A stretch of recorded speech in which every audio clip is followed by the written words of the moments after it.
Hello friends and dear students, आज हम आपके लिए लेकर आए हैं प्रीवियस ईयर्स में doctor APJ Abdul Kalam technical university, जिसे हम लोग एकेटीयू बोलते हैं, उसके द्वारा पूछे गए सभी शॉर्ट आंसर टाइप क्वेश्चंस जो कि होंगे सब्जेक्ट मेडिसिनल केमिस्ट्री थर्ड के लिए, जिसका कोर्स कोड है BP601T, जो कि हमारे B pharm 6 semester third year students के लिए लाभदायक साबित होगा। और इस वीडियो में हम लोग बी फॉर्म थर्ड ईयर जो 6 सेमेस्टर का सब्जेक्ट है मेडिसिनल केमिस्ट्री थर्ड, उसके लास्ट जो 4 पेपर पूछे गए हैं doctor APJ Abdul Kalam technical university के द्वारा, क्योंकि चार ही पेपर अभी तक पूछे गए हैं इस लेटेस्ट एग्जामिनेशन पैटर्न और लेटेस्ट सिलेबस पर, जो कि 2021-22 के सेशन में, 2022-23 के सेशन में, 2023-24 के रेगुलर पेपर के सेशन में देखा गया था। जबकि 24-25 का सेशन अभी चल रहा है, लेकिन इसमें एक बैक पेपर जो है अभी फरवरी मार्च में हुआ था, जो कि आपके सीनियर्स के स्टूडेंट्स के लिए था। तो वो बैक पेपर भी मैं आज इसके भी क्वेश्चंस आपके सामने रखूंगा, यानी कि प्रीवियस 4 ईयर के जो क्वेश्चन पेपर आपको दिख रहे हैं, ये सभी पेपर में जो शॉर्ट आंसर टाइप क्वेश्चंस होते हैं, उन सभी क्वेश्चंस को हम लोग यहाँ पे सॉल्व करेंगे, उसके एक्सप्लेनेशन को देखेंगे। और इससे फायदा क्या होने वाला है? इससे फायदा ये होगा कि इस पर बेस अगर कोई और प्रश्न बन सकता है या उसके जैसे कुछ प्रश्न रिपीट भी हो रहे हैं हर साल, तो वो क्वेश्चंस आप आसानी से पहले नजर में कंप्लीट कर लें। दूसरा, एक और खास बात है कि कुछ क्वेश्चंस जो रिपीट हो रहे हैं बार बार, वो भी हमें इसको देखने से पता चल जाता है कि कौन से इंपॉर्टेंट प्रश्न है जो कि बार बार रिपीट हो रहे हैं या किस तरीके के प्रश्न एग्जाम में पूछे जाते हैं, वो भी आपको मदद मिलेगी। तो इस वीडियो जो कि मेडिसिनल केमिस्ट्री थर्ड का हमारा BP601T के शॉर्ट आंसर टाइप क्वेश्चंस हैं, इनको सॉल्व करने पर आपके B pharm 6 semester final year जो थर्ड ईयर का है, उसमें आपके एग्जामिनेशन से आपको मदद करेगा। बाकी आप किसी और एग्जाम या कॉम्पिटेटिव एग्जाम्स की तैयारी कर रहे हैं तो वहां पे भी ये वीडियो आपको काफी ज्यादा मदद करेगा। तो मैं हूं डॉक्टर प्रजन्य शुक्ला, चलिए शुरू करते हैं।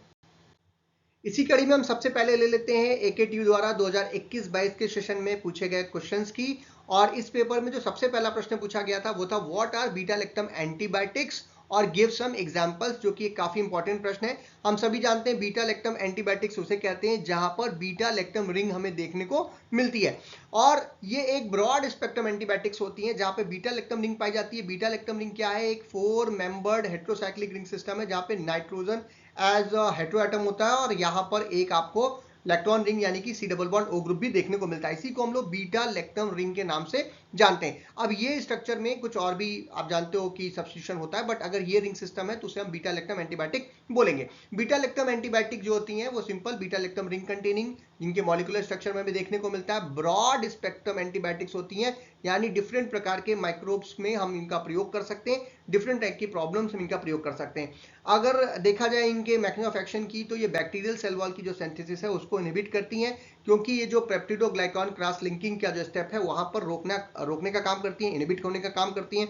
अगर इसकी मैकेनिज्म को और अच्छे से देखा जाए तो हम कह सकते हैं कि जो फाइनल ट्रांसपेप्टिडेशन का जो स्टेप होता है पेप्टिडोग्लाइकॉन सिंथेसिस का बैक्टीरियल सेल वॉल के अंदर, उसको इनहिबिट कर देती हैं, जिसकी वजह से बैक्टीरियल सेल वॉल जो है वो या तो रैप्चर हो जाती है या वहां पे सेल लाइसिस होती है, वो रैप्चर हो जाएगी, फट जाएगी, उसके अंदर जो भी प्रोटोप्लाज्म साइटोप्लाज्म वो सब बाहर निकल आएगा और जो बैक्टीरिया है उसकी डेथ हो जाती है। एग्जांपल्स की बात करें तो डिफरेंट क्लास ऑफ ड्रग्स इसमें देखने को मिलती हैं, जैसे पेनिसिलिन देखने को मिलती है। एग्जांपल में आप पेनिसिलिन जी, एमॉक्सिसिलिन, एम्पिसिलिन ले सकते हैं। सिफेलोस्पोरिन हो सकती है, जिसमें ये सेकंड क्लास की जो है हमारी बीटा लैक्टम एंटीबायोटिक्स थी, जिसमें सिफ्लॉक्सिम है, सिफेलैक्सिन है, बहुत सारे ड्रग्स इसमें आते हैं। नेक्स्ट है हमारा कार्बापिनम्स, जहां पर इमीपिनम है, मेरोपिनम है, ये इसके एग्जांपल्स हैं। और जो मोनोबैक्टम्स होते हैं जहाँ पे एक सिंगल रिंग हमको देखने को मिलती है, जैसे कि एजिट्रोनाम। तो ये सब एग्जांपल्स हैं हमारे बीटा लैक्टम एंटीबायोटिक्स के। अब इस पे मैकेनिज्म ऑफ एक्शन पे, यूजेस पे, एग्जांपल्स पे अलग अलग क्वेश्चन पूछा जा सकता है। तो आप इस प्रकार से अगर पढ़ेंगे तो सभी क्वेश्चंस का आंसर इससे रिलेटेड हो जाएगा। दूसरा प्रश्न जो पूछा गया था इस सेशन में वो था हमारा draw the chemical structure of minocycline and doxycycline, इन दो ड्रग्स का आपसे केमिकल स्ट्रक्चर पूछा गया था। ये दोनों ही ड्रग्स जो है वो टेट्रासाइक्लिन क्लास ऑफ एंटीबायोटिक्स के अंतर्गत आती हैं। और टेट्रासाइक्लिन में भी दो तरीके के टेट्रासाइक्लिन बेसिकली है, एक तो नेचुरल है और एक सेमी सिंथेटिक है। तो ये सेमी सिंथेटिक क्लास की ये दोनों ड्रग्स होती हैं, जैसा कि हम लोगों ने जब इस टॉपिक को पढ़ा था, ये वहीं से नोट से ये वीडियो लिया गया, सॉरी ये पिक्चर ली गई है, तो ये आपने जरूर पढ़ा होगा उस समय। और ये देखिए यहाँ पर 4 रिंग सिस्टम जो है वो आपस में फ्यूज होती हैं, टेट्रासाइक्लिन जितने भी होते हैं। और यहाँ पर कुछ सब्स्टिट्यूशंस हैं, जैसे कि ये तो आप देख रहे हैं एक डाई मिथाइल अमीनो ग्रुप का सब्स्टिट्यूशन है और एक यहाँ पर एमाइड ग्रुप है। बाकी जो है C डबल बॉन्ड O और OH, ये 2 ग्रुप्स आपको इसमें जनरली देखने को मिलते हैं। अब इसके जो रिंग सिस्टम है उसमें R1, R2, R3 और R4, ये रिंग नंबर 2, 3 और 4 में हमको कुछ इस प्रकार से सब्स्टिट्यूशन देखने को मिलते हैं। बस इसी को हमको बदलना है, बाकी सब कुछ सेम रहता है। ये R1, R2, R3 और R4 जो है ये कन्वर्ट होते हैं या बदल जाते हैं, सब्स्टिट्यूट होते हैं और डिफरेंट ड्रग्स मिलती हैं, जैसा कि आपको यहाँ दिख रहा है। डॉक्सीसाइक्लिन की बात करें तो R1 की जगह पर यहाँ पर आपको OH लिखना है, R2 की जगह पर हमको H लिखना है, R3 की जगह पर यहाँ पे CH3 हो जाएगा और R4 की जगह पे फिर से H हो जाएगा। जबकि मीनोसाइक्लिन की बात करें अगर, तो इसमें R1, R2 और R3 ये तीनों जगहों पर सिंपल हाइड्रोजन ऐड करने, यानी कि कोई सब्स्टिट्यूशन नहीं है। और R4 पे जो है वो आपको बिल्कुल इसी तरीके का डाई मिथाइल अमीन ग्रुप जो है वहां पर ऐड कर देना और आपकी ये स्ट्रक्चर बन जाएगी। इसके अलावा और भी ड्रग्स हैं जो कि इसी क्लास की हैं, उनका भी स्ट्रक्चर आप देख सकते हैं। तो मैं जब इस सब टॉपिक पढ़ा रहा था आपको, तभी मैंने आपसे कहा था कि जब हम इंट्रोडक्शन पढ़ रहे हैं, जब हम सार की तरफ जा रहे हैं, तो कुछ इसी प्रकार से जनरल स्ट्रक्चर बना लें तो हमें ज्यादातर ड्रग्स के स्ट्रक्चर याद रहेंगे। नहीं तो हम एक एक ड्रग का स्ट्रक्चर अगर याद करने जाइएगा तो बहुत हो जाएगा और आप याद नहीं कर पाएंगे। तो जो मेजर क्लास ऑफ ड्रग्स हैं आपके सिलेबस में, उनका जनरल स्ट्रक्चर देखिए और उनमें कहां पर क्या अंतर है, तो सार भी लिखने में आसानी होगा, उसका एग्जाम्पल लिखने में आसानी होगा, और इस तरीके से अगर स्ट्रक्चर पूछ ले ड्रग का तो वो भी आप आंसर कर पाएंगे। Next question is write the mechanism of action of chloramphenicol. Chloramphenicol का आपको पूछा रहा है कि मैकेनिज्म ऑफ एक्शन क्या है।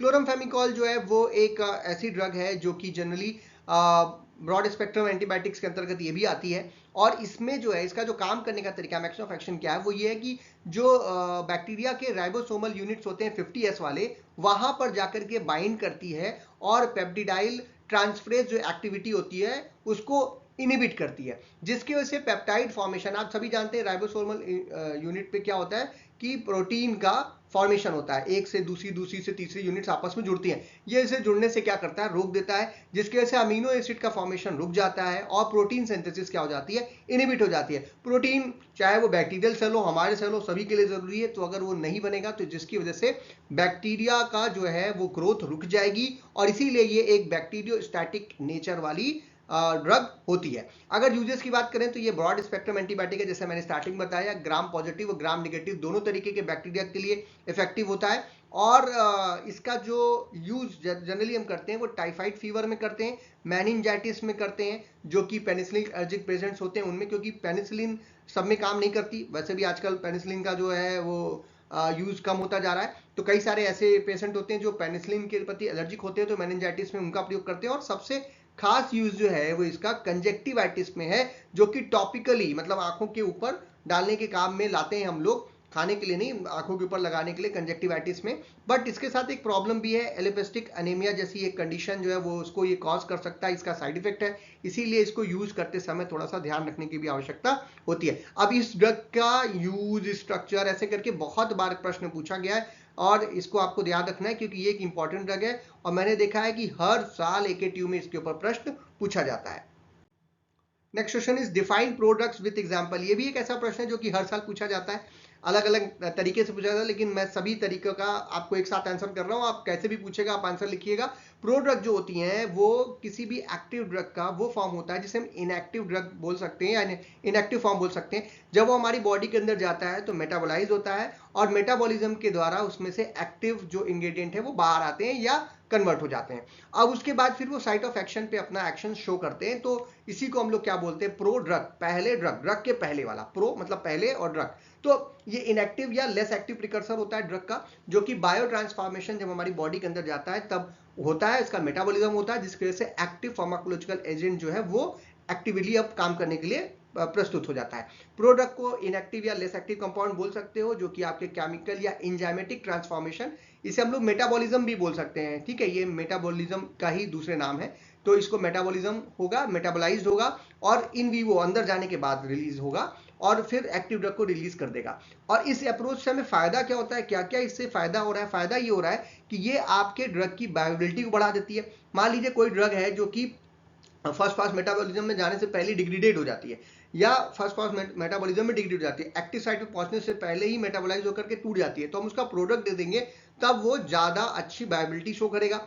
सॉलिबिलिटी, अगर कोई ड्रग है जो कि इनसॉल्युबल है, जिसकी सॉलिबिलिटी बहुत पुअर है, तो हम उसका प्रोडक्ट बना करके उसकी सॉलिबिलिटी को क्या करते हैं, इंक्रीज कर देते हैं। टारगेट स्पेसिफिसिटी, जिस जगह पे आप भेजना चाह रहे हो वहां तक पहुंच करके उसके बाद ही मेटाबोलाइज होगी। टॉक्सिसिटी को रिड्यूस करते हैं। इसके अलावा टेस्ट है, मतलब खराब टेस्ट है या रंग अच्छा नहीं है या स्मेल अच्छी नहीं आ रही, उसको मास्क करने के लिए भी हम प्रोडक्ट इत्यादि का बनाते हैं। जैसे क्लोरमफेमिकॉल अभी एग्जांपल आया था, तो उसको हम क्लोरमफेमिकॉल पाल्मिटेट के रूप में ले लेते हैं, तो उसका टेस्ट जो है वो बेहतर हो जाता है, क्योंकि क्लोरमफेमिकॉल का टेस्ट अच्छा नहीं होता। एग्जांपल में जैसे क्लोरमफेमिकॉल का भी एग्जांपल लिया मैंने, क्लोरमफेमिकॉल पाल्मिटेट जो है वो प्रोडक्ट का नाम है, जो कि क्लोरमफेमिकॉल में कन्वर्ट होती है। इनाप्रिल है जो कि प्रोड्रग है, जो कि इनाप्रिलेट में कन्वर्ट होती है, जो कि एक्टिव ड्रग हो जाती है। कोडीन जो है वो एक प्रोड्रग है जो कि मॉर्फिन में कन्वर्ट होती है। एसाइक्लोवीर का वेनाइल एस्टर बनाते हैं हम लोग, जिसको वेलासोकरविर बोलते हैं, और ये एसाइक्लोवीर में क्या हो जाती है, कन्वर्ट हो जाती है। इसके अलावा जो एस्प्रिन होती है ना, वो भी प्रोड्रग है किसकी, सैलिसिलिक एसिड की। ये स्टाइल सैलिसिलिक एसिड है, जाके मेटाबोलाइज होकर के सैलिसिलिक एसिड में कन्वर्ट होता है, तो ये भी एक प्रोडक्ट का ही एग्जांपल है। तो ऐसे ही आप एग्जांपल ले सकते हैं, इसका यूजेस ले सकते हैं कैसे करते हैं, और इस पे जो है हर साल एग्जाम में क्वेश्चन पूछता है, तो उसको याद रखिएगा। अगला प्रश्न है, enlist urinary track anti infective agents. Urinary track में यूज होने वाले जो यूरिनरी ट्रैक इन्फेक्शन होता है, ये आपके यूरिन जो प्रोडक्शन वाले ऑर्गन्स हैं वहां पे जाकर के यूरेटर में, यूरेथ्रा में, कई बार किडनी में भी, उन सभी जगहों पर ये इन्फेक्शन होते हैं, बैक्टीरियल इन्फेक्शन हो जाते हैं या माइक्रोबियल इन्फेक्शन होते हैं, उसी को हम लोग यूरिनरी ट्रैक इन्फेक्शन बोलते हैं। इसमें एक चॉइस ऑफ ड्रग्स दी जाती है, और एक कॉमन प्रॉब्लम है, आपके आसपास बहुत सारे लोगों को ये प्रॉब्लम होती है, और आप जब ड्रग ऑफ चॉइस आज की डेट में देखते हैं, तो आप देखते हैं कि एक ब्रॉड स्पेक्ट्रम ड्रग्स जो है यहाँ पर देखने को मिलती हैं, अलग अलग क्लास की। मैं उन सभी क्लास को एक साथ रख रहा हूँ, क्योंकि ये भी बहुत इंपॉर्टेंट प्रश्न है, बहुत बार पूछता है, और यूटिलिटी वाला प्रश्न है। अगर आप आगे चल करके प्रैक्टिस वगैरह कर रहे हैं तो ये बहुत आपके काम आएगा।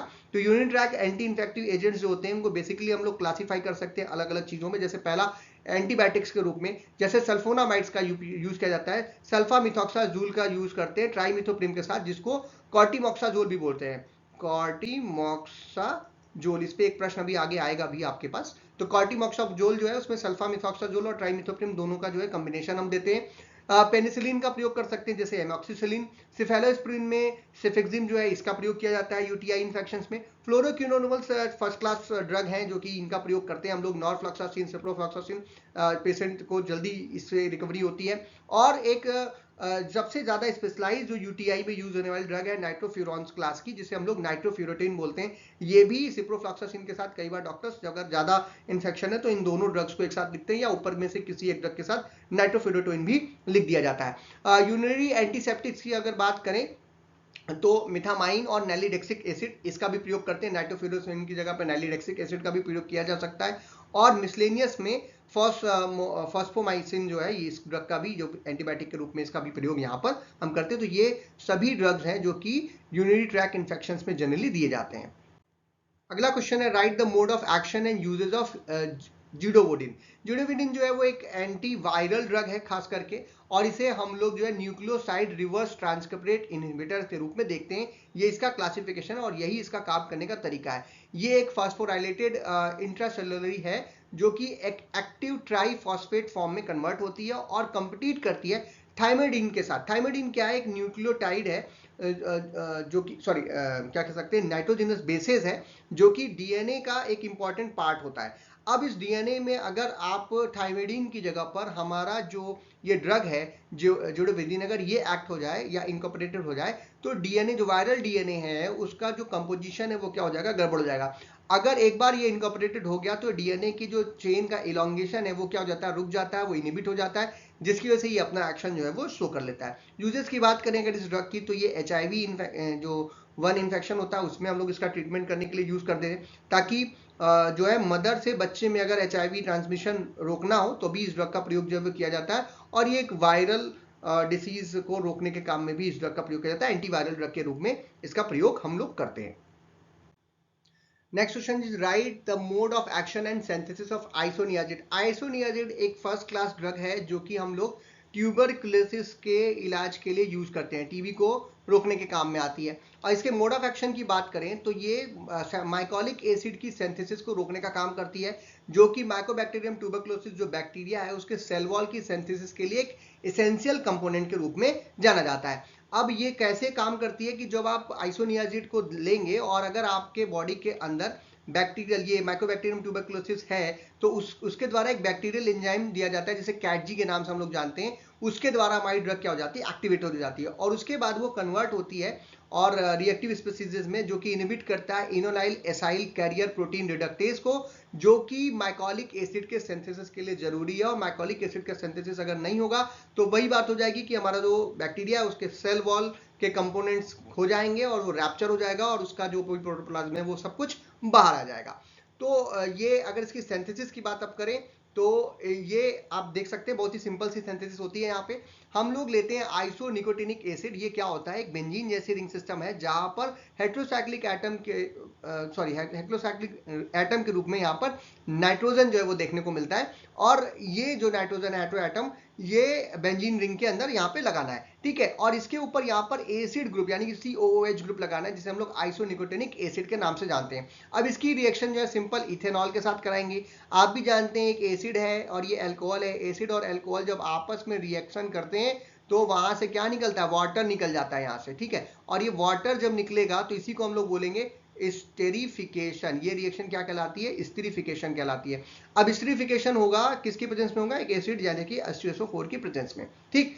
अब ये क्या होगा, यहां से पानी निकल गया तो C2H5 क्या है, ये कार्बन पे जुड़ जाएगा। जोड़ दीजिए, ये यहां से गया और ये इस पे क्या हो गया, जुड़ गया। जोड़ दीजिए तो आपको क्या मिल जाएगा, इथाइल आइसोसाइनेट जो है वो यहाँ पर निकोटीन नेट जो है वो यहाँ पे प्राप्त हो जाएगा। अब नेक्स्ट स्टेप में हम यहाँ पे हाइड्राजीन जो है उसको ऐड करेंगे। हाइड्राजीन जो होती है वो NH2 होती है। यहाँ से एक हाइड्रोजन को लेना है, इस ऑक्सीजन को दे देना है, क्योंकि यहाँ पर आप जानते हो ना लोन पेयर ऑफ इलेक्ट्रॉन्स हैं और साथ ही साथ ये मोर इलेक्ट्रोनेगेटिव है। तो ये क्या करेगा, हाइड्रोजन इसको देंगे और ये C2H5OH के रूप में इथेनॉल बना करके क्या हो जाएगा, बाहर हो जाएगा। और NH2 जो है वो इस C डबल बॉन्ड O वाले कार्बन पे हमारा एड ऑन हो जाएगा, क्योंकि यहाँ पर स्लाइट पॉजिटिव चार्ज होता है, इसीलिए ये नाइट्रोजन इसी के ऊपर अटैक करेगा और यहाँ पे जुड़ जाएगा। जैसे यहाँ पर जुड़ेगा आपको आपकी ड्रग का स्ट्रक्चर मिल जाएगा, यानी कि NH2 को इस कार्बन पर जोड़ देना, क्या बन जाएगा, आइसोनियाजिड। तो ये बड़ा ही सिंपल सा एक 2 स्टेप की रिएक्शन है, छोटी सी रिएक्शन है। इस तरीके की छोटी छोटी रिएक्शन 2 नंबर में बहुत पूछी जाती है, तो ध्यान रखिएगा। Next question is define anthelmintic agent, write the synthesis of mebendazole. Anthelmintics जो होते हैं वो ड्रग्स होती हैं जो कि हेलमेंथ यानी कि पैरासिटिक जो वॉर्म्स होते हैं, जैसे कि राउंड वॉर्म है, टेप वॉर्म है, ये हमारे स्टमक वगैरह में, इंटेस्टाइन वगैरह में चल जाते हैं, फ्लूक्स है, और ये पैरासाइट होते हैं। ये हमारे बॉडी में जाने के बाद हमसे ही भोजन प्राप्त करना शुरू करते हैं और हमें बीमार करते हैं। तो ऐसे बीमारियों को रोकने के लिए जो ड्रग लिया जाता है उसी को हम लोग एल्मेंटिक एजेंट्स बोलते हैं। और ये जो इसके एग्जांपल्स में मेबेंडाजोल है, अल्बेंडाजोल है, आप सभी जानते हैं, बड़ी फेमस ड्रग हैं और आजकल जो है जो छोटे बच्चे होते हैं उनको जो है स्कूलों में भी प्रोवाइड की जाती है, ठीक है। तो अब चलते हैं आगे और देखते हैं इसकी सिंथेसिस। किसकी सिंथेसिस देखिए, मेबेंडाजोल की। इस पे जो है वीडियो भी मैंने कल ही परसों में डाला है, तो आप लोग डिटेल वीडियो वहां देख सकते हैं, बस शॉर्ट में मैं बता रहा हूँ। यहाँ पे हम लोग को 4-क्लोरोबेंजोफिनोन जो है वो लेना है। बेंजोफिनोन एक प्रकार का क्या होता है, कीटोन होता है, जहां पर एरोमेटिक कीटोन होता है, जहां पर C डबल बॉन्डों पे दोनों तरफ बेंजीन लगानी है और इसके 4th पोजीशन पर हमको क्या लगा देना है, क्लोरो लगा लेना है, इसीलिए इसको क्या बोलेंगे, 4-क्लोरोबेंजोफिनोन। इसमें नाइट्रेशन करते हैं, इलेक्ट्रोफिलिक सब्स्टिट्यूशन रिएक्शन यहाँ पर होगी। यहाँ पे जो ये हाइड्रोजन होता है बेंजीन रिंग में, इस हाइड्रोजन को हमारा NO2 ग्रुप क्या करेगा, सब्स्टिट्यूट करेगा और अपने आप को आ जाएगा, तब इसे हम बोलेंगे 3-नाइट्रो-4-क्लोरोबेंजोफिनोन। देन इसके बाद इसकी रिएक्शन हम लोग अमोनिया और मिथेनॉल के प्रेजेंस में 125 डिग्री सेल्सियस पे जब करेंगे तो क्या होगा, यहाँ पर जो Cl ग्रुप है that will be substituted by the amino group. ये NH3 में से हाइड्रोजन आएगा, इस Cl को दे दीजिए, HCl निकल जाएगा और NH2 यहाँ पर जुड़ जाएगा, तो ये देखिए अमीनो ग्रुप आ गया। तब इसका नाम हो जाएगा 4-अमीनो-3-नाइट्रोबेंजोफिनोन। नेक्स्ट स्टेप में हम इसका रिडक्शन करेंगे H2 और पेंडम की क्या नाम है प्रेजेंस में, या कोई और रिड्यूसिंग एजेंट आप ले सकते हो। तो जो ये NO2 ग्रुप यहाँ पे दिख रहा है, that NO2 group will be reduced और ये क्या बन जाएगा, अमीनो ग्रुप में, यानी कि ऑक्सीजन निकल जाएगा, हाइड्रोजन जुड़ जाएगा। रिडक्शन का यही मतलब होता है। तो ये फिर अब क्या बन जाएगा आपका अमीनो ग्रुप। तो बाई अमीनो ग्रुप हो गया, यानी कि 3,4-डाई नाइट्रोबेंजोफिनोन अब बन गया। अब इसकी रिएक्शन हम एक स्टेप में मिथाइल थायोयूरिया कार्बोक्सिलेट के साथ करा सकते हैं, जहां फिर मैंने जो वीडियो बनाए हैं पहले तो उसमें हमने दिखाया है कि 2 स्टेप में एक स्टेप बढ़ा सकते हो कि आप एस मिथाइल थायोयूरिया के साथ पहले करा लो और उसके बाद फिर कार्बोक्सिलिक क्लोरो कार्बोक्सिलिक एसिड के साथ या कार्बोक्सिलेट के साथ इसकी रिएक्शन नेक्स्ट स्टेप में करा लो। इन दोनों को अलग से भी करा सकते हो एक साथ और ये बन जाएगा methyl S methyl thiourea carboxylate. इसकी रिएक्शन करानी है तो यहाँ पर देखिए क्या होगा कि यहाँ से एक हाइड्रोजन जो है वो आप अमीनो ग्रुप को दे दीजिए, दोनों हाइड्रोजन, यहाँ डबल बॉन्ड आ जाएगा और यहाँ से S को एक हाइड्रोजन दे दीजिए तो ये CH3SH जो है ये बाहर हो जाएगा, ठीक। और ये कार्बन जो है वो नाइट्रोजन के साथ डबल बॉन्ड बना करके यहाँ पर जुड़ जाएगा। तो कुछ इस प्रकार से ये जुड़ेगा और आपको क्या मिल जाएगी, आपकी ड्रग, दैट इज बाकी सब कुछ तो इसके ऊपर जुड़ा ही है। तो ये क्या बन जाएगा हमारा मेबेंडाजोल। मेबेंडाजोल में खास बात ये है कि यहाँ पे बेंज इमिडाजोल रिंग सिस्टम देखने को मिलता है। ये हमारा बेंजिल ग्रुप है यहाँ पे, ठीक है, बेंजोइल ग्रुप जो है वो यहाँ पे देखने को मिल रहा है। ये बेंजामिडाजोल रिंग दिख रही है। बेंजामिडाजोल में एक बेंजीन रिंग होती है, उसके साथ एक 3 मेंबर या बोल सकते हैं क्योंकि इसको भी ले सकते हैं, यहाँ पे हेटेरोसाइक्लिक रिंग सिस्टम में 2 नाइट्रोजन देखने को मिलता है और एक जो है ये हमारा कार्बामेट ग्रुप जो है वो यहाँ पर जुड़ा होता है। इस कार्बामेट के इस ऑक्सीजन पर मिथाइल ग्रुप भी क्या होता है, जुड़ा रहता है। तो इसका आपको याद रखना है। स्ट्रक्चर भी पूछा जा गया है एक दो बार, अभी आगे आएगा भी, तो स्ट्रक्चर भी याद रखिएगा, यही इसका स्ट्रक्चर है और इसकी सिंथेसिस भी जो है वो आसान है। अब आगे बढ़ते हैं नेक्स्ट क्वेश्चन की तरफ। नेक्स्ट क्वेश्चन है हमारा डिफाइन QSAR। QSAR क्या होता है ये आपको बताना है। QSAR का फुल फॉर्म होता है क्वांटिटेटिव स्ट्रक्चर एक्टिविटी रिलेशनशिप। और क्वांटिटेटिव स्ट्रक्चर एक्टिविटी रिलेशनशिप का एग्जैक्टली मतलब क्या होता है कि जो भी हमारे केमिकल कंपाउंड है, जो भी केमिकल एंटाइटीज हैं, जो भी आपके लीड कंपाउंड हैं, उन सभी का हम लोग जो फिजिको-केमिकल प्रॉपर्टीज होती है उसको मैथमेटिकली कैलकुलेट करते हैं कि बिना बायोलॉजिकल सिस्टम में गए कंप्यूटर बेस पे हम कैसे बता पाएंगे कि उसकी बायोलॉजिकल एक्टिविटी कैसी होगी या टॉक्सिसिटी इत्यादि कैसी होगी। तो ये क्वांटिटेटिव स्ट्रक्चर एक्टिविटी रिलेशनशिप जो होता है वो मैथमेटिकल मॉडल होता है जो कि प्रिडिक्ट करता है biological activity of molecule based on its structure, उसके स्ट्रक्चर पे कि वो किस तरीके से बाइंडिंग वगैरह एफिनिटी वगैरह जो है प्रोटीन के साथ शो करेगा, रिसेप्टर किस तरीके से बाइंड करेगा, उसकी फिजिकल केमिकल प्रॉपर्टीज उसकी बायोलॉजिकल प्रॉपर्टी को किस तरीके से इनहांस करेंगी या कम करेंगी, ये सारी चीजें जो है वो हम लोग देख पाते हैं। ये इस्टेब्लिश करता है quantitative relationship between the chemical structure and it's biological effect. तो इसमें डिफरेंट जो जैसे पार्टीशन कोएफिशिएंट हो गया, ये सभी चीजें जो है हम लोग देखते हैं और उससे फिर पता करने की कोशिश करते हैं इन सिल्को, यानी कंप्यूटर पे ही पता कर लेंगे कि इसकी बायोलॉजिकल एक्टिविटी क्या होगी, उसके बाद उसकी हम लोग सिंथेसिस करेंगे। इससे हमारा बहुत सारा समय, पैसा, सब कुछ बचता है। नेक्स्ट क्वेश्चन की तरफ चलते हैं जो कि आखिरी प्रश्न है इस सेशन का, वो है describe application of combinatorial chemistry. Combinatorial chemistry क्या होती है? कम्बिटोरियल केमिस्ट्री एक मेथड है जो कि ड्रग डिस्कवरी में जनरली हम लोग यूज करते हैं, या जो सिंथेटिक केमिस्ट्री है जहाँ पे हम ड्रग्स की सिंथेसिस इत्यादि करना है या केमिकल्स की सिंथेसिस करना है, डिजाइन करनी है, वहां पे हम इसका प्रयोग करते हैं, जो कि रैपिड सिंथेसिस को इन्वॉल्व करती है। जल्दी जल्दी हम लोग सिंथेसिस कर सकते हैं, ढेर सारे कंपाउंड की सिंथेसिस कर सकते हैं छोटे छोटे मात्रा में, कम मात्रा में। और ये कंप्यूटर साइमेंशन बेस पे भी हम लोग काम करते हैं कि ये इन सिल्को स्टडी करे कि लार्ज नंबर ऑफ जो डिफरेंट स्ट्रक्चर बेस्ड कंपाउंड है, यानी एक सिंपल स्ट्रक्चर है बट उससे रिलेटेड कई सारे फार्माकोफोर हैं, उन सभी का सिंथेसिस एक साथ किया जा सके। उसके पहले हम लोग क्या करते हैं, एक कम्बिटोरियल केमिस्ट्री के थ्रू कंप्यूटर पर एक मॉडल बना करके चेक कर लेते हैं। इसमें से ये फायदा होता है कि हमारा पैसा बचता है, समय बचता है यहाँ पर भी, और बहुत सारी चीजें जो है हमको समझ मिल जाती है कि हम कितने सारे स्ट्रक्चर जो है वो बना सकते हैं। अब जो प्रिंसिपल है इनके वो है कुछ की मिक्स और मैच कर सकते हैं बिल्डिंग ब्लॉक्स बना करके, जैसे एमाइड हैं, एसिड्स हैं, एल्डिहाइड्स हैं, ताकि एक लाइब्रेरी ऑफ कंपाउंड्स हम बना सकें। इसके साथ ही साथ जो पोटेंशियल ड्रग कैंडिडेट्स हैं या पोटेंशियल जो भी हमारे लिगेंड्स वगैरह हैं, उन सब की पैरेलल सिंथेसिस हम कर सकते हैं, एक साथ कर सकते हैं। पहले क्या होता था, मान लीजिए कि एक एजोल बेस कोई हमको एंटी फंगल ड्रग हमको बनानी है, तो हम एक कंपाउंड एक बार में सिंथेसिस कर रहे हैं। अब हम क्या कर रहे हैं कि उसके जितने भी पॉसिबल आइसोमर्स हो सकते हैं या जितने भी उसके पॉसिबल आप कह सकते हो कि क्या नाम है सब्स्टिट्यूएंट्स हो सकते हैं, सब्स्टिट्यूटेड ड्रग्स हो सकती हैं, सब्स्टिट्यूटेड कंपाउंड्स होते हैं, उन सबको एक साथ हम क्या कर सकते हैं, पैरेलली डिजाइन कर सकते हैं और पैरेलली उनकी सिंथेसिस कर सकते हैं। तो आपका समय बच जाएगा और फिर आप उनका जो है स्पीड कर सकते हैं कि उनकी जो लीड कंपाउंड आइडेंटिफिकेशन प्रोसेस है वो बढ़ा ले।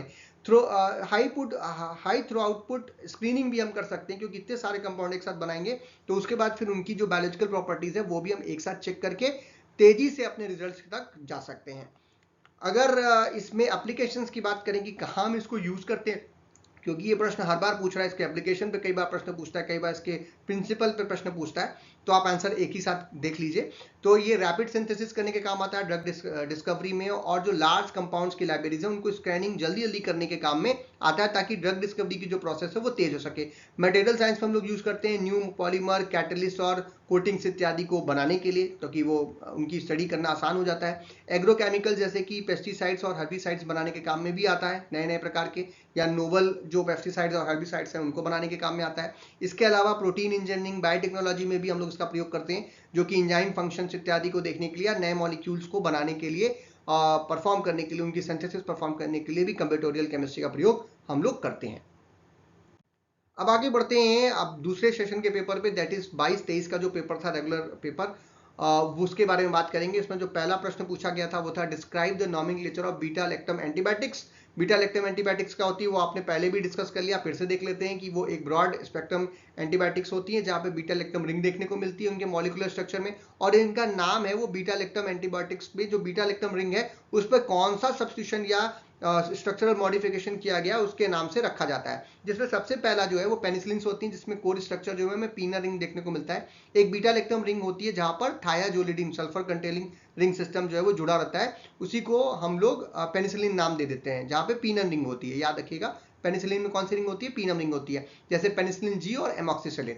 दूसरा हमारा होता है सिफेलोस्पोरिन, जहां पे कोर स्ट्रक्चर में सीफम रिंग जो है वो देखने लगता है, कार्बन कंटेनिंग एक रिंग सिस्टम देखने को मिलता है, जहां पर डाईहाइड्रोथाइजीन रिंग जो है वो भी जुड़ी होती है। अब इसके जो जनरेशन हैं सिफेलोस्पोरिन से वो 1 से 5 तक हैं, जहां पर डिफरेंट, हम लोग ने इसको पूरा डिटेल में पढ़ रखा है, उसके लिंक आपको डिस्क्रिप्शन में मिल जाएंगे वीडियो के। तो हम लोगों ने सारा क्लासिफिकेशन और उनका नॉमेनक्लेचर बहुत डिटेल में किया है, यहाँ पर शॉर्ट में आपको बता रहा हूँ। एग्जांपल्स में से सिफाजोलिन और सेफ्रिटेक्सोन ये सब ड्रग्स आती हैं। तीसरा हमारा हो जाता है कार्बापिनम्स, जहां पर जनरली जो है 5 मेंबर रिंग सिस्टम तो देखने को मिलता है, बट सल्फर वहां पे नहीं होता है, बीटा लैक्टम रिंग के साथ वो जुड़ा होता है, जनरली कार्बन वगैरह हमको देखने को मिलता है। और इसमें जो है जो ब्रॉडेस्ट स्पेक्ट्रम जो ड्रग्स होती हैं बीटा लैक्टम्स वो हमें कार्बापिनम्स में देखने को मिलती हैं, जैसे इमिपिनम है और मेरोपिनम ड्रग्स हैं, ये इसके एग्जांपल्स हैं। Last but not the least, जिसे हम लोग मोनोबैक्टम्स बोलते हैं, जिसमें केवल एक मोनोसाइक्लिक बीटा लैक्टम रिंग देखने को मिलती है, जिसका एग्जांपल है एजोटोनम। तो ये इस हिसाब से इसका नाम जो है हम लोग नॉमेनक्लेचर बीटा लैक्टम एंटीबायोटिक्स का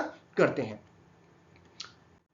अगला प्रश्न है give 2 examples of tetracyclic antibiotics. 2 example तो हम लोगों ने स्ट्रक्चर पहले ही देख लिया था, दो क्या कई सारे हमने लिए थे, डॉक्सीसाइक्लिन और ये सब। आप कोई भी जो 2-3 आपको अच्छा लग रहा है, जैसे टेट्रासाइक्लिन अपने आप में ही टेट्रासाइक्लिन क्लास ऑफ ड्रग्स है, लेकिन जो पहली ड्रग थी वो टेट्रासाइक्लिन ही थी, जो एक ब्रॉड स्पेक्ट्रम एंटीबायोटिक है, जो कि बैक्टीरियल प्रोटीन की सिंथेसिस को इनहिबिट करती है by binding to the 30S ribosomal subunit. ये याद रखिएगा, ये इसका अगर मैक्सिमम फ्रैक्शन पूछता है टेट्रासाइक्लिन का तो यही आपको लिख देना है। डॉक्सीसाइक्लिन जो कि एक सेकंड जनरेशन टेट्रासाइक्लिन जो सेमी सिंथेटिक टेट्रासाइक्लिन ड्रग है, जो कि बेटर एब्जॉर्प्शन और लॉन्गर हाफ लाइफ शो करती है। थोड़ा बहुत हमने उसमें जो चेंजेस किए थे उसके स्ट्रक्चर में, उसके बेस वजह से, तो ये इसके एग्जांपल के रूप में आप इसको लिख सकते हैं। अगला प्रश्न है describe the concept of prodrug in drug development. आपको याद है ये पहले वाले पेपर में पूछा गया है, जिसको दोबारा से एक्सप्लेन नहीं करूंगा, वहां पे आपको सब कुछ एक्सप्लेन कर दिया था। ये 21-22 में पूछा गया था, देखिए 22-23 में फिर से पूछा गया, तो इससे पता चलता है कि कौन कौन से क्वेश्चंस रिपीट भी हो रहे हैं।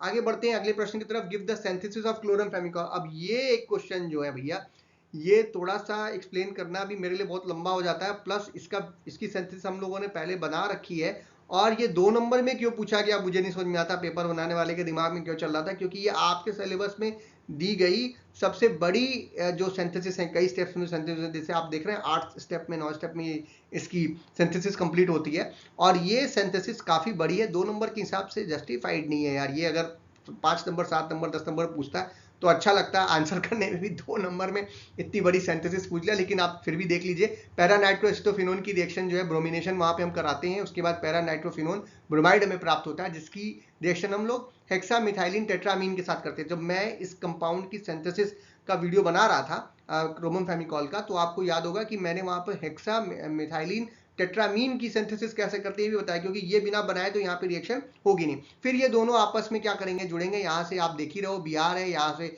नाइट्रोजन है, ये क्या करेगा इसके साथ जुड़ेगा, और यहाँ पर अमीन ग्रुप जो है वो यहाँ पर लेकर के आएगा इसको निकाल करके, तो आपके पास पैरा नाइट्रोफिनाइल अमीन जो है ये अगला इंटरमीडिएट बन जाएगा। इसके बाद इसका जो है फिर हम लोग एसाइलेशन करते हैं, CH3COH यहाँ से निकालेंगे, और इसमें एसिटिक एनाडाइड की प्रेजेंस में इस रिएक्शन को किया जाता है, यहाँ पे क्या हो जाता है, एस्टाइलेशन हो जाता है। नेक्स्ट स्टेप में फिर इसमें जो है हम लोग फॉर्मल्डिहाइड का प्रयोग करके सोडियम कार्बोनेट के प्रेजेंस में इसका रिएक्शन कराते हैं, तो हमें फिर इसके बाद फिर हम नेक्स्ट एमपीवी रिडक्शन करते हैं यहाँ पे, और एमपीवी रिडक्शन करके हम लोग इसका जो है एस्टामिडो 1,3 प्रोपेनाडायोल का डेरिवेटिव यहाँ पर बनाएंगे। इसके बाद HCl और H2O की प्रेजेंस में फिर से इसकी एक बार रिएक्शन करेंगे, जहां पर ये आप देख रहे हैं यहाँ पे ग्रुप्स जो है वो बदलते चल जाते हैं। ये CHNH2 ग्रुप जो है वो यहाँ पे बन जाएगा और CH2OH ग्रुप जो है वो भी हमें यहाँ पर प्राप्त हो जाएगा, यहाँ से चेंज हो जाएगा, ठीक है, अमीनो ग्रुप आ जाएगा। नेक्स्ट फिर डाइक्लोरोमिथाइल एसीटेट के साथ इसकी रिएक्शन कराते हैं, ये आपस में यहाँ पर इस नाइट्रोजन के ऊपर क्या करेगा,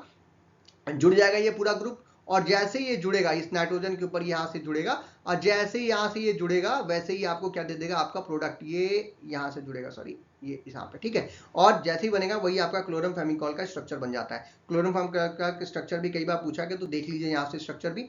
नेक्स्ट ये एक चीज है कि ये इस तरीके से ड्रग नहीं ली जाती, मैंने पहले कहा इसका प्रोडक्ट बनाते हैं, तो पाल्मेटिक एसिड के साथ इसकी रिएक्शन कराते हैं पानी निकाल करके, तो ये क्लोरमफेमिकॉल पाल्मेटेट में कन्वर्ट हो जाता है, एंड देन उसमें पानी जब मेटाबोलाइज होता है तो आप खाने के बाद, क्योंकि इसका टेस्ट बहुत खराब होता है, तो इसको पाल्मेटिक एसिड के साथ रिएक्शन कराने के बाद जब देते हैं तो उसको हम लोग बोलते हैं क्लोरमफेमिकॉल पाल्मेटेट, और उसके बाद जब वो बॉडी के अंदर जाती है तो मेटाबोलाइज होती है और क्लोरमफेमिकॉल अलग हो जाता है, पाल्मेटिक एसिड अलग हो जाता है। तो इस तरीके से इसकी सिंथेसिस बट बहुत बड़ी है, 2 नंबर में एक ही बार पूछा है, दोबारा अगर पूछ ले तो आपकी किस्मत खराब है, ना पूछे 5 नंबर में पूछे तो किस्मत आपकी बहुत अच्छी। Next question is enlist anti tubercular antibiotics. Anti tubercular antibiotics किसे बोलते हैं भैया, जो कि ट्यूबरकुलर की जो ट्यूबरकुलोसिस है, जो माइकोबैक्टीरियम ट्यूबरकुलोई है, उसको रोकने का काम करे, उसको खत्म करने का काम करे और टीबी से आपको निजात पहुंचाए। अब इसमें एक ड्रग तो जो है आइसोनियाजिड, वो हम लोगों ने देखा ही था, वो सबसे ज्यादा यूज किया जाता है। इसके साथ ही साथ जो मैंने पहले कहा, याद रखिएगा, माइकोबैक्टीरियम ट्यूबरकुलोसिस से होती है ट्यूबरकुलोसिस की नाम की बीमारी, और इसको रोकने वाली जो ड्रग्स हैं, फर्स्ट क्लास की जो ड्रग्स हैं, जो सबसे पहले हम लोग देते हैं वो है आइसोनियाजिड, जो कि एक बैक्टीरियोस्टैटिक एक्टिविटी जनरली शोज करती है। इसके साथ और भी 1-2 ड्रग देनी पड़ती है। रिफेम्पिसिन जो कि एंटीबायोटिक्स है वो हम लोग देते हैं यहाँ पर, पायराजिनामाइड है, इथेम्ब्यूटॉल है और स्ट्रेप्टोमाइसिन है, ये सभी ड्रग्स जो हैं वो हम लोग यहाँ पर ट्यूबरकुलोसिस में देते हैं। इसके साथ ये फर्स्ट लाइन की ड्रग्स कहलाती हैं सभी। सेकंड लाइन की ड्रग्स में साइक्लोसेरिन, सेप्रोमाइसिन या फिर फ्लोरोक्विनोलोल्स में जैसे सिप्रोफ्लॉक्सासिन, नोरफ्लॉक्सासिन, इन सभी ड्रग्स का भी प्रयोग जो है वो हम लोग ट्यूबरकुलर जो बैक्टीरिया है उसको रोकने के काम में लाते हैं, तो इन ड्रग्स का नाम आप याद रखिएगा। Next question is give the synthesis of aciclovir. Aciclovir जो है एक ग्वेनिडीन क्लास की हमारी एंटीवायरल ड्रग है, जो कि हर्पेस वायरस इत्यादि के इलाज में हम लोग यूज करते हैं, या एंटीवायरल ड्रग के रूप में इसको जाना जाता है। इसकी सिंथेसिस जो है वो हम लोगों ने पहले भी डिटेल में कर रखी है, और आपने देखा भी होगा कि बहुत ही आसान सी सिंथेसिस है, 2 नंबर के हिसाब से इसको पूछा जाना चाहिए, कोई बड़ी प्रॉब्लम नहीं है यहाँ पे। तो इसकी जो सिंथेसिस है हम लोग 2 अमीनो, क्योंकि हमने कहा ग्वेनिन एनालॉग है, तो ग्वेनिन जैसा रिंग सिस्टम यहाँ पे आपको जरूर देखने को मिलेगा। ये 2 अमीनो 1 हेपरिन 6 ओन जो है वो इसके साथ इसकी रिएक्शन कराते हैं 2 क्लोरोमिथॉक्सी इथाइल बेंजोएट के साथ। अब होता क्या है कि यहाँ पर जब ये जो 2 क्लोरोमिथॉक्सी इथाइल बेंजोनेट है, ये Cl ग्रुप, ये यहाँ से हाइड्रोजन को क्या करता है, रिप्लेस करता है, इसको सब्स्टिट्यूट करता है, और ये जो आपका CH2 से ये इस नाइट्रोजन पे क्या हो जाएगा, सब कुछ जुड़ जाएगा, ये पूरा का पूरा ग्रुप। लेकिन प्रॉब्लम यहाँ पे क्या है कि आप देख पा रहे हैं कि यहाँ पे एक और अमीनो ग्रुप है, या ये वाला भी अमीनो ग्रुप है, जिसपे ये अटैक कर सकता है। इसीलिए जब हम इस रिएक्शन को कराते, सिंपल सी रिएक्शन है, लेकिन इसमें हम लोगों को ट्राई इथाइल अमीन और हेक्सामिथाइल डाइसाजीन जो है, इन दोनों को लेकर के रिएक्शन हम कराते हैं रिएजेंट के रूप में, या आप कह सकते हो कैटलिस्ट ग्रुप में, just because to protect the hydroxy and amino group जो कि यहाँ पर प्रेजेंट है, इनको प्रोटेक्ट करने के लिए, नहीं तो इन पर ये अटैक क्या कर देगा, तो इसको पहले प्रोटेक्ट कर लेते हैं। उसके बाद सिंपल सी रिएक्शन होती है, यहाँ से हाइड्रोजन, यहाँ से Cl, HCl जो है बाहर निकल जाता है, और ये पूरा का पूरा ग्रुप जो है हमारा मिथॉक्सी इथाइल बेंजोएट का, ये इस पर जुड़ जाता है। अब मिथॉक्सी इथाइल बेंजोएट जुड़ चुका है हमारे 2 अमीनो 1 हेपरिन 6 ओन पर। इसके बाद इसमें हम NaOH और वाटर पानी में डालते हैं, भाई पानी के साथ ही करेंगे हाइड्रोलिसिस जैसा। अब जैसे ही वाटर इसमें आप डालोगे NaOH के प्रेजेंस में, तो OH माइनस जो है वो आपको किसको देना है, यहाँ से इस बॉन्ड को ब्रेक डाउन करना है, तो इसको हमको दे देना है OH माइनस, और यहाँ देना है H प्लस जो वाटर से आ रहा है, या Na प्लस जो कि NaOH से आ रहा है, इसको आप दे दीजिए। तो ये आपका सोडियम बेंजोएट अलग हो जाएगा, ये देखिए सोडियम बेंजोएट अलग हो गया, और यहाँ पे OH ग्रुप जो है वो इस CH2 प्लस के साथ जुड़ जाएगा, और आपको एसिक्लोफिर जो कि एक OH ग्रुप यहाँ पे बन गया, ये क्या बन गया, एसिक्लोविर। तो ये स्ट्रक्चर बन जाएगा, और यही आपका ड्रग है एसिक्लोविर। ये इसकी सिंथेसिस है, सिंपल सी 2 स्टेप में सिंथेसिस होनी है, सिंपल सिंथेसिस है, आसान तरीके से आप इसको देख सकते हैं, 2 नंबर पे पूछी जा सकती है। अगला प्रश्न हमारा, describe the synthesis of dapsone. Dapsone जो है ये भी एक इंपॉर्टेंट जो है एंटी वायरल ड्रग है, और ये बहुत ही इसकी सिंथेसिस जो है कई बार पूछा गया है, इंपॉर्टेंट है इसलिए। और ये भी छोटी सी सिंथेसिस है, आराम से आप इसको देख सकते हैं। डेप्सोन जो होता है वो 4,4 di amino di phenyl sulfone होता है। 4,4 डाई अमीनो डाई फिनाइल यानी 2 बेंजीन रिंग ले लेनी है और इस दोनों के बीच में एक जो है हमको सल्फोन ग्रुप यानी कि S double bond O F double bond O लगा देना है और फिर से एक बेंजीन रिंग लगा देनी है और ये दोनों नंबर पे जो फोर्थ पोजीशन है इस पे अमीनो ग्रुप यानी कि NH2 लगा देना है। तो ये सिंपल सा स्ट्रक्चर जो इस ड्रग का है और इसी को हमको क्या करना है, सिंथेसिस करनी है। इसकी भी हमने वीडियो पहले डाल रखी है, आप उसको भी देख सकते हैं, वहाँ डिटेल किया था। यहाँ आसान से आपको बताता हूँ। पैरा एसिटाइमनो बेंजीन सल्फोनिक एसिड जो सोडियम सॉल्ट होता है, इसकी रिएक्शन जब हम पैरा क्लोरो नाइट्रोबेंजीन के साथ कराते हैं, यहाँ से क्या निकलेगा, ये भाई साहब बाहर निकल जाएंगे, NaCl जो है वो बाहर निकल जाएगा और ये हमारा नाइट्रोबेंजीन जो है वो यहाँ पर ऐड ऑन हो जाएगा सल्फोन ग्रुप पे।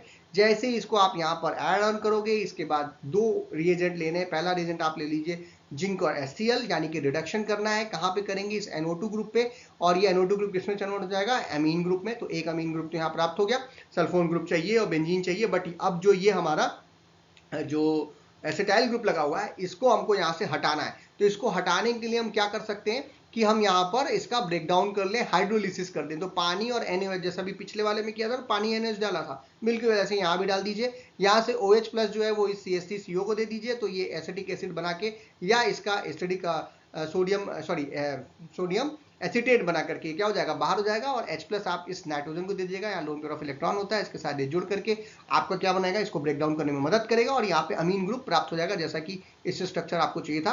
तो जैसे ये डालोगे, एसिटिक एसिड बाहर और डेप्सोन क्या हो गया, बन गया। दिख रहा है स्ट्रक्चर, तो डेप्सोन बन गया। तो सिंपल सी सिंथेसिस है, 2 नंबर में पूछी जानी चाहिए, बट ये 5 नंबर 7 नंबर में भी पूछी जा सकती है सभी सिंथेसिस। तो ये इंपॉर्टेंट है, इनको जरूर देख लीजिएगा। Next question is define anti protozoal agents and example. तो एंटी प्रोटोजोअल जैसे अपने नाम से बता रहा है, जो प्रोटोजोआ का इन्फेक्शन होता है उनको रोकने के लिए एंटी मतलब प्रोटोजोआ को रोकने वाला ड्रग जो है एंटी प्रोटोजोअल ड्रग के रूप में यूज करेंगे।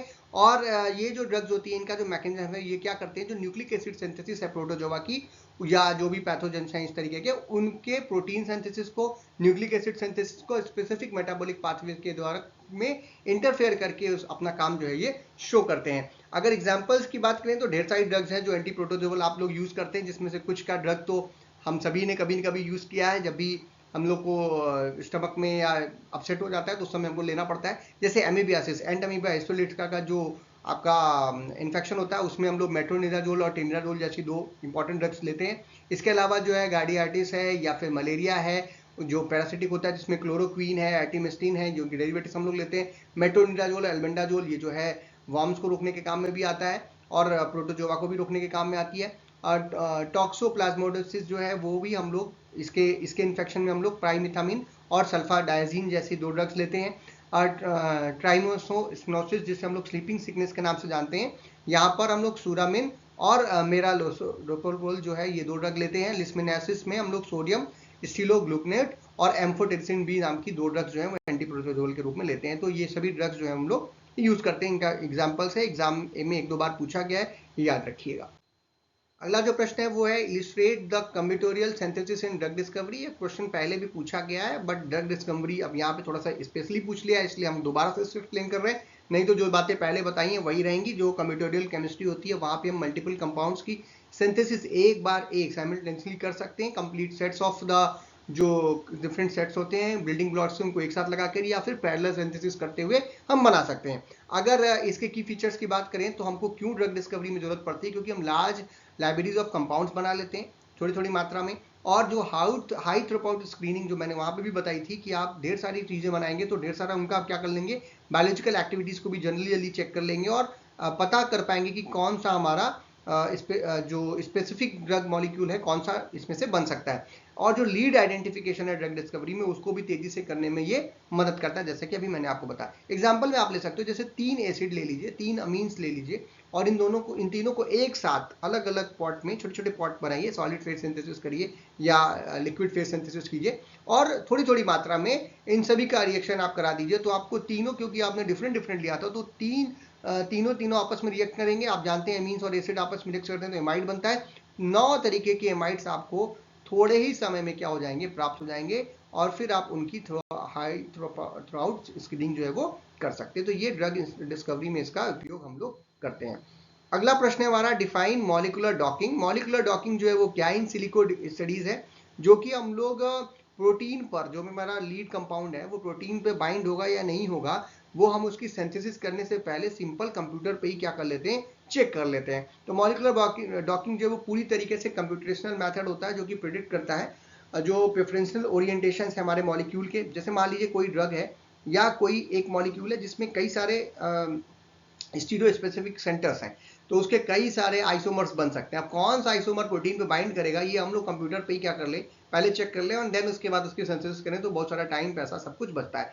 इसके अलावा जो भी कोई और ड्रग मॉलिक्यूल है, आपने अभी कंप्यूटोरियल केमिस्ट्री के द्वारा ढेर सारी लाइब्रेरी ऑफ द सब्सटेंस बना लिया है, तो अब हम उसको क्या करेंगे, उसके स्ट्रक्चर को, जितने भी स्ट्रक्चर्स हैं उन सभी का हम बाइंडिंग भी चेक कर सकते हैं, प्रोटीन बाइंडिंग चेक कर सकते हैं बिना कोई बायोलॉजिकल सिस्टम में गए, सिंपल कंप्यूटर सिस्टम पर उसके प्रोटीन के साथ उसको बाइंड करा करके। तो इसकी जो पर्पस है कि काहे के लिए इसको करते हैं, प्रोटीन या एंजाइम किसी के साथ भी, अब इसका पर्पस क्या है कि ये पहले प्रेडिक्ट करता है बाइंडिंग एफिनिटी कि प्रोटीन पे बाइंड होगा नहीं। आपने सिंथेसिस करा, आपने बना डाला और बाद में पता चला कि वो तो रिसेप्टर पे बाइंड नहीं होता। जो भी ड्रग रिसेप्टर का इंटरेक्शन है उसको समझने के लिए भी हम करते हैं, और रैशनल ड्रग डिजाइन जो है वो भी, उसमें भी हेल्प ये मदद करता है। वर्चुअल स्क्रीनिंग है, इसकी एप्लीकेशन यही है, और ये स्ट्रक्चर बेस्ड ड्रग डिस्कवरी करने में मदद करता है आपका। आप इसमें और भी एप्लीकेशन एंड यूजेस लिख सकते हैं कि ये पैसा बचाता है, आपका समय बचाता है, जल्दी से आपका काम हो जाता है, और एनिमल्स पे क्रूएल्टी को भी रोकता है, क्योंकि हम या केमिकल्स की भी बचत करता है, क्योंकि एनवायरमेंट को भी बचा रहा है। हम ढेर सारी अगर सिंथेसिस करेंगे तो हम बहुत सारे ऐसे केमिकल्स भी बनाएंगे जिसकी आवश्यकता शायद नहीं होगी, लेकिन अगर हमें पता हो कि हमें किन दो चार का ही बनाना है, क्योंकि वो बाइंड भी कर रहे हैं, उसकी टॉक्सिसिटी भी हम प्रेडिक्ट कर ले रहे हैं कंप्यूटर पे बैठ के, तब उसके बाद हम उसको सिंथेसिस करेंगे तो हम एनिमल पे भी कम से कम हमको एक्सपेरिमेंट्स इत्यादि करना पड़ेगा। ये सभी इसके एप्लीकेशंस के रूप में हम लोग देख सकते हैं।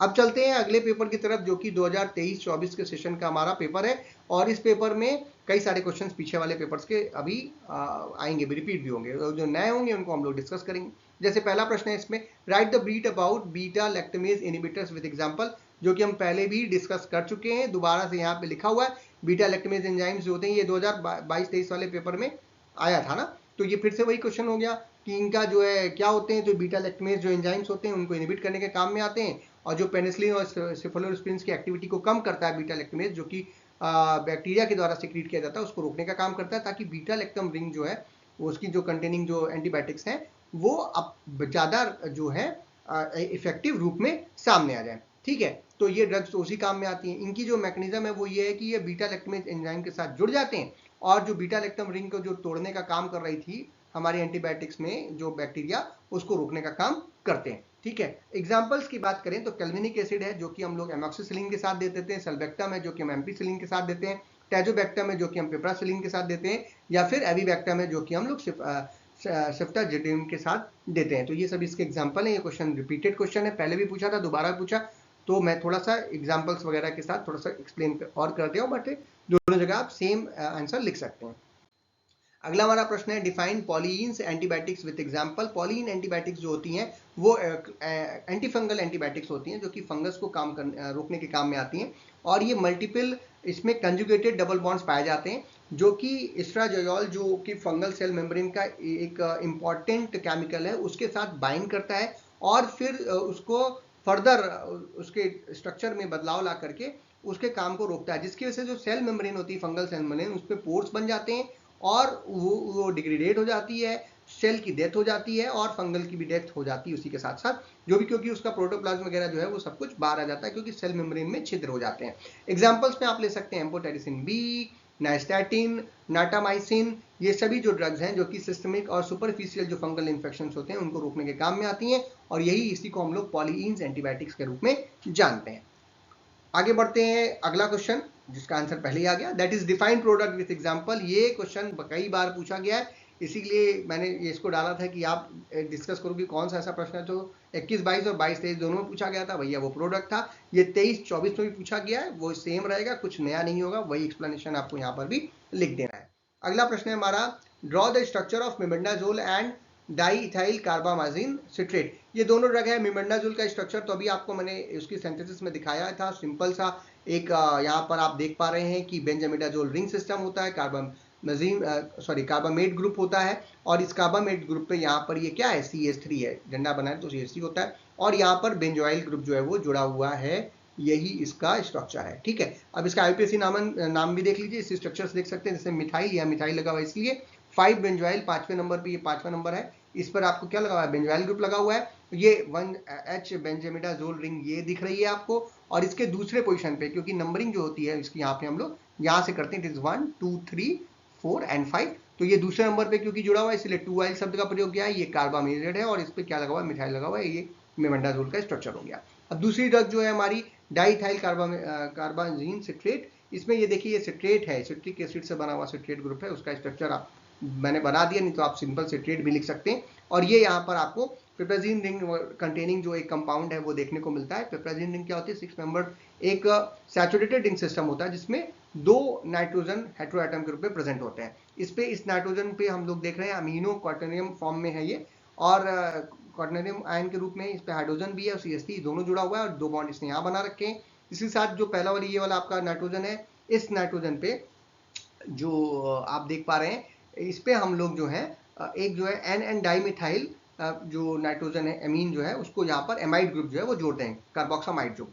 ये क्या है, कार्बोक्सामाइड ग्रुप है, ये वाला ये है कार्बोक्सामाइड ग्रुप। और इस पे क्या हुआ है, नाइट्रोजन पे ही 2 C2H5 C2H5 ग्रुप जो है हमने जोड़ रखा है, इसीलिए बोल रहा है एन डाइइथाइल कार्बोक्सामाइड ग्रुप जो है वो इस पिपराजीन रिंग पे लगा हुआ है, इसी को हम लोग बोलते हैं डाइइथाइल कार्बामाजीन। और ये सिट्रेट, क्योंकि सिट्रेट ग्रुप यहाँ पर जोड़ा, आपसे स्ट्रक्चर इसका पूछा था तो सिट्रेट का भी लिख दीजिए, या फिर सिट्रेट सिंबल लिख सकते हैं, सिट्रिक एसिड का भी स्ट्रक्चर बना सकते हैं। अगला प्रश्न हमारा एनलिस्ट एंड हेल्मिंथ ड्रग्स, ये पहले भी क्वेश्चन पूछा गया है कि ये हेल्मिंथ को रोकने के काम में आता है, पैरासिटिक जो इन्फेक्शन होते हैं उनको रोकने के काम में आता है। एग्जाम्पल में आप एल्बेंडाजोल, मेबेंडाजोल, टेरेंडाजोल, लेवोमेसोल, डाइथाइल कार्बामाजीन, आइवरमेक्टिन बहुत इंपॉर्टेंट ड्रग है, आपने उसका नाम सुना होगा कोविड-19 के दौरान, प्राजिक्विल, ये सभी ड्रग्स जो है वो हेल्मिंथ के तरीके से यूज की जाती हैं। अगला प्रश्न है हमारा outline the synthesis of dapsone, ये पिछले साल भी पूछा गया था, मैंने आपको अभी दिखाया भी इसकी सिंथेसिस, तो ये आपके मॉडल पेपर में मैंने डाल रखा है, वो भी जो भी वीडियो डाला था थोड़ी देर पहले उसमें भी इसकी सिंथेसिस दिखाई थी, तो आप वहां से भी देख सकते हैं, या पहले ये पूछा जा चुका है, रिपीटेड क्वेश्चन है 22-23 का।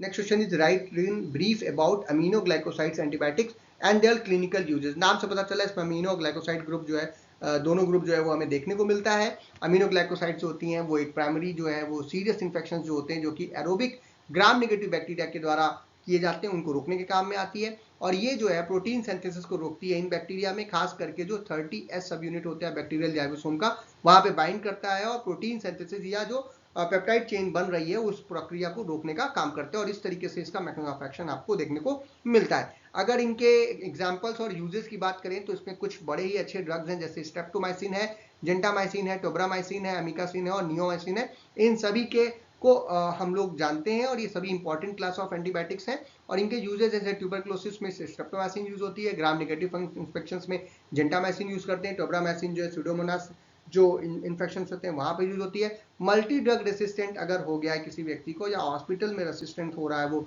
एंटीबायोटिक्स के लिए, या बैक्टीरिया उस पर ज़्यादा अटैक कर रहे हैं, तो अमिकासिन का प्रयोग करते हैं। और टॉपिकल यूज जो स्किन इन्फेक्शन के लिए वहां पे हम नियोमाइसिन ड्रग का प्रयोग करते हैं।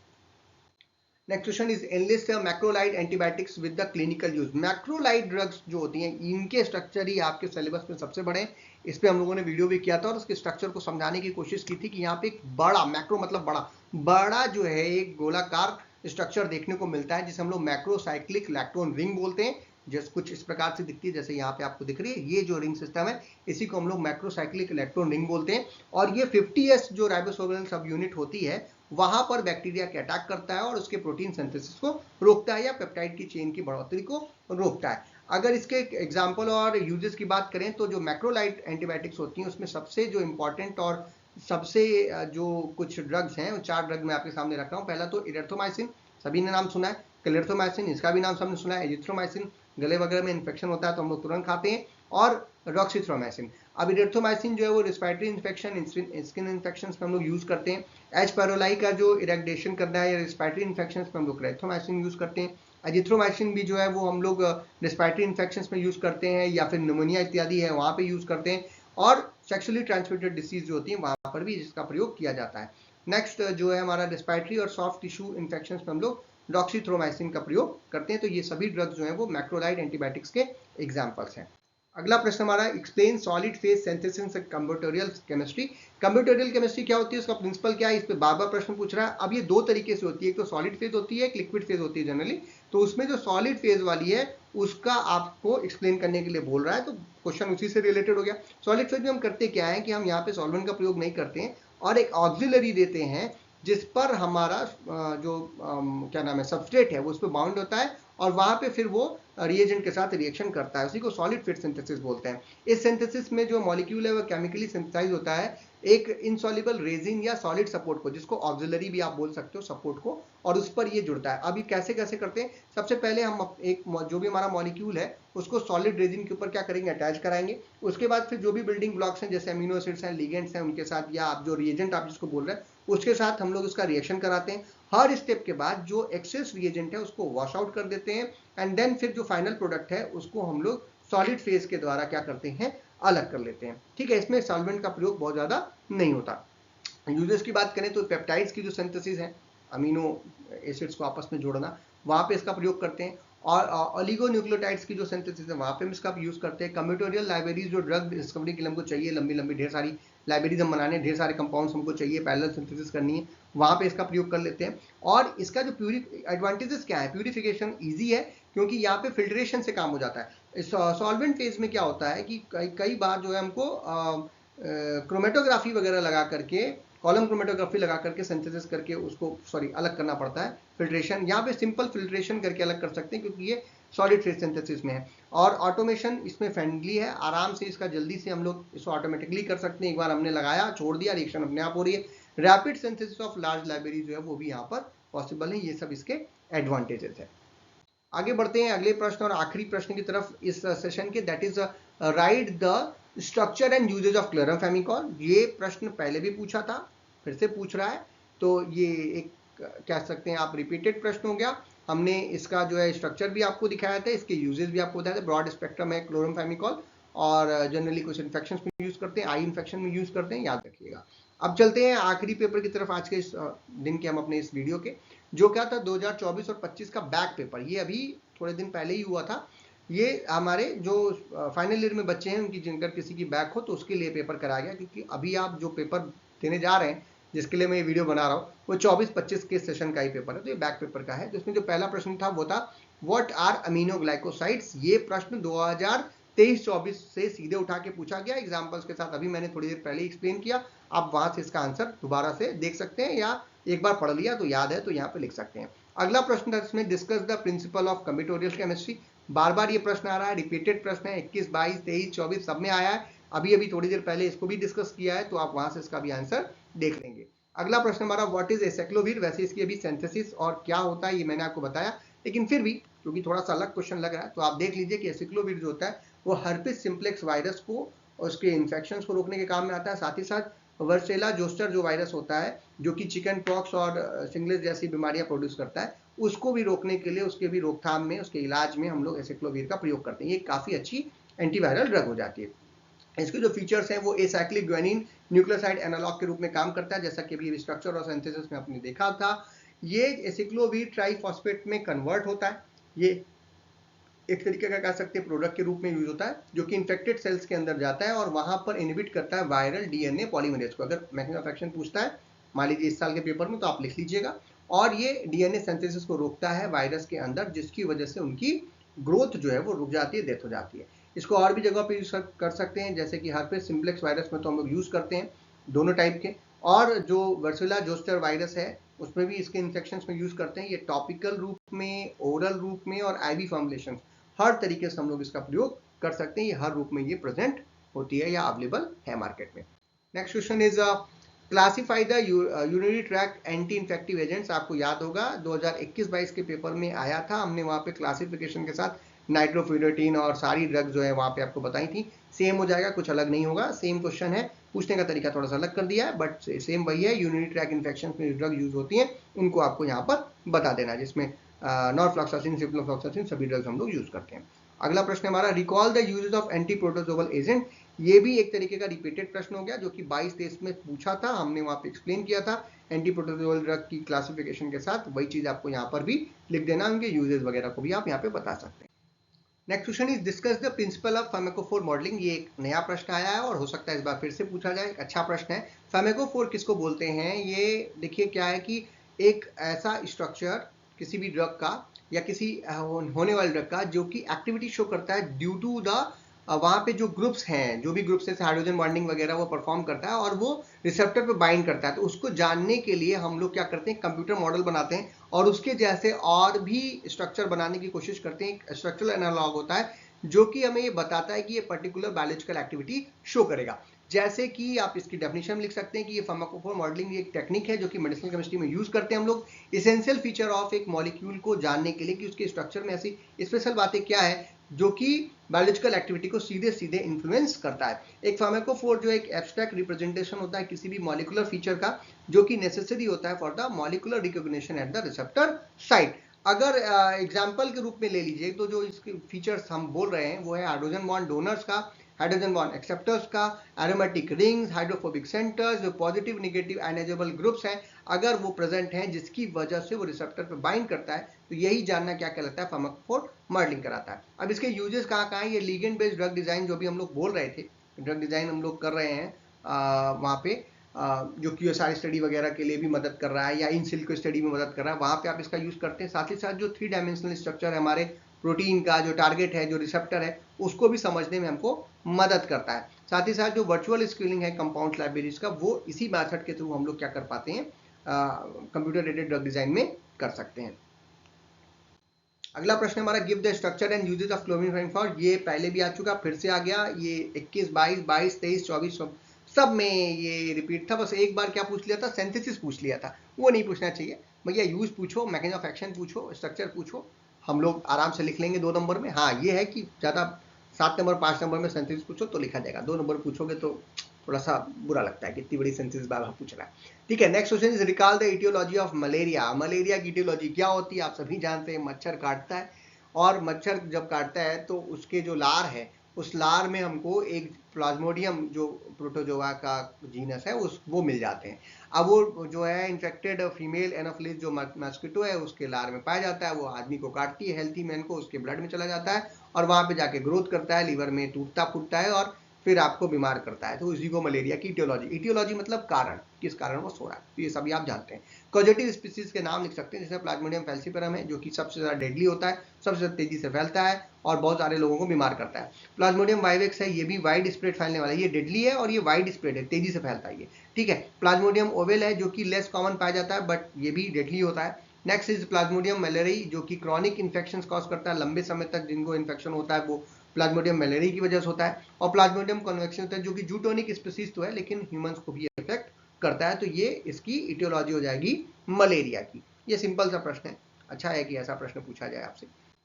दवाओं के बारे में पूछ सकता है, वो आप देख लीजिएगा कि कौन कौन सी दवाएं इसमें हम लोग यूज करते हैं। Next, explain the mechanism of beta lactamase inhibitors. ये हम लोग पहले भी पढ़ चुके हैं, पहले भी ये क्वेश्चन आ चुका है 2023-24 में, 2022-23 में भी ये पूछा गया था, दोनों बार पूछा गया, दोनों बार हम लोगों ने इसको एक्सप्लेन किया, तो इसमें दोबारा से एक्सप्लेन करने लायक कुछ भी नहीं है। Last but not the least, जो कि आज के हमारे इस वीडियो का भी आखिरी प्रश्न है, 2024-25 के बैक पेपर का भी आखिरी प्रश्न था, that is discuss the uses of chloroquine. Chloroquine कहाँ यूज करते हैं? मलेरिया के इलाज में भी आया था क्वेश्चन, तो वहां पे आप लिख सकते हैं। ये क्लोरोक्विन जो है वो एक 4 अमीनो क्लोनिलिन ड्रग है जो कि एंटी मलेरिया और एंटी इन्फ्लामेटरी प्रॉपर्टी जो है वो शो करता है। खास करके ये जो मलेरिया है उसको, उसकी बीमारी को रोकने और उसके रोकथाम और उसके ट्रीटमेंट के लिए जनरली यूज करते हैं। जो भी प्लाज्मोडियम वाइवेक्स, प्लाज्मोडियम ओवे और प्लाज्मोडियम जो मलेरिया है उसमें जो इन्फेक्शन होते हैं उसको रोकने के लिए हम लोग क्लोरोक्विन का प्रयोग कर लेते हैं। ये इंटेस्टाइनल एमीबियासिस को भी रोकने के काम में आता है, खास करके मेट्रोनिडाजोल के साथ अगर इसको दिया जाए। और ऑटोइम्यून डिसीज जैसे कि रूमेटाइड आर्थराइटिस के इलाज में भी इसका प्रयोग जनरली देखा जाता है। ये इसमें एंटीवायरल एक्टिविटीज भी हैं, कुछ लोगों ने इस पर रिसर्च की है बट इसको अभी हम लोग बहुत ज्यादा वाइडली इस काम के लिए यूज नहीं करते, बट इसमें ये भी एप्लीकेशन जो है इसका हो सकता है। तो ये था आज का हमारा वीडियो, जहां हमने अपने पिछले 4 जो पेपर्स अवेलेबल हैं AKTU के, वैसे आप किसी भी यूनिवर्सिटी को हो, हर जगह पे ये इस तरीके के प्रश्न पूछे जाते हैं और आप किसी भी यूनिवर्सिटी में पढ़ रहे हो, आपको ये क्वेश्चन में से कुछ क्वेश्चन रिपीट हो सकते हैं, इन क्वेश्चन के बेस पे क्वेश्चन पूछे जा सकते हैं। जैसा कि आपने देखा अभी थोड़ी देर पहले, जो भी कुछ क्वेश्चंस थे उनसे जुड़े हुए क्वेश्चंस कई जगह पूछे गए, कई जगह यूज पूछ रहा है, कई जगह स्ट्रक्चर पूछ रहा है, कई जगह मैक्सिमम फंक्शन पूछ रहा है। अगर एक कोई क्लास आपको दिख रही है, आप उसके बारे में सारी जानकारी अगर रखते हैं तो उससे रिलेटेड कुछ क्वेश्चन जो है वो भी आप सॉल्व कर सकते हैं। आशा करता हूँ कि इस वीडियो को देखने पर आपका जो एग्जाम आने वाला है उसमें आपको फायदा पहुंचे, आपको इसमें से कुछ क्वेश्चंस मिल जाएं और कैसे आंसर लिखना है, कितना आंसर लिखना है, उसका भी आइडिया आपको इस वीडियो के थ्रू मैंने देने की कोशिश की। आप हमें अभी फेसबुक पे या क्या नाम है यूट्यूब पे देख रहे होंगे, तो यूट्यूब पे आप हमें फॉलो कर सकते हैं। और जो आपका मेडिसिनल केमिस्ट्री थर्ड है और उसकी जो प्लेलिस्ट है वो आपको यहाँ से मिलेगी हमारे पेज पे, और उस पर सारे आपके जो इंपॉर्टेंट वीडियोज हैं, जो टॉपिक्स हैं, जो आपके क्या नाम है सार हैं, सिंथेसिस हैं ड्रग्स की, क्लासिफिकेशन है, वो सब हमने बना रखे हैं। मॉडल क्वेश्चन पेपर है, 3 मॉडल क्वेश्चन पेपर दे दिया है, तीनों आप देख लीजिएगा, पूरा पेपर आपका 101% आ जाएगा। उसमें से 1-2 क्वेश्चन को छोड़ करके सभी क्वेश्चन आपको मिल जाएंगे, उन क्वेश्चन को जरूर देख लीजिए। और हमें आप टेलीग्राम पे देख सकते हैं, जिससे हम मॉडल क्वेश्चन पेपर वगैरह आपको दिए हैं, या जो नोट्स हैं इन सभी टॉपिक्स के, बहुत ही एक्सप्लेन करके मैंने बताने की कोशिश की थी, सार वगैरह आप देखिएगा। तो मेहनत करते हैं लेकिन उतने व्यूज़ नहीं आते, तो वो आप जरूर देखिए। और खाली समय में देखिए, एग्जाम में हो सकता है आपको लगे कि बहुत ज़्यादा बता रहे हैं, लेकिन खाली समय में जब आप पढ़ते हैं तो जरूर देखिए, क्योंकि इंपॉर्टेंट सब्जेक्ट्स हैं और इनको हमें बहुत डिटेल में पढ़ना चाहिए। तो इसके नोट्स वगैरह आपको टेलीग्राम चैनल पे फ्री ऑफ कॉस्ट मिल जाते हैं, आप वहाँ से निकाल सकते हो। आप हमें फेसबुक पेज पे और हमारे फेसबुक ग्रुप पे भी फॉलो कर लीजिए, वहाँ पे हम इन्फॉर्मेशन वगैरह ये सारी चीज़ें वहाँ पे शेयर करते रहते हैं। कुछ नए नए टॉपिक, छोटे छोटे टॉपिक भी वहाँ पे हम शेयर करते हैं, तो वहाँ पे भी आप हम देख सकते हैं। और हमारा जो ऐप है doctor P K Shukla doctor M P Singh classes का, doctor P K S doctor M P classes के नाम से, वो आप गूगल प्ले स्टोर पे भी आपको मिल जाता है, वहाँ भी आप जा सकते हैं। इन सभी जगहों से आप हमें जुड़ सकते हैं, हमें फॉलो कर सकते हैं। अगर आपको वीडियो पसंद आए इसे लाइक कीजिए, अपने फ्रेंड्स में शेयर कीजिए। चैनल पर नए हो तो चैनल को सब्सक्राइब कर लीजिए। ऐसे ही और वीडियोस देखने के लिए, वीडियो को देखने के लिए बहुत बहुत धन्यवाद।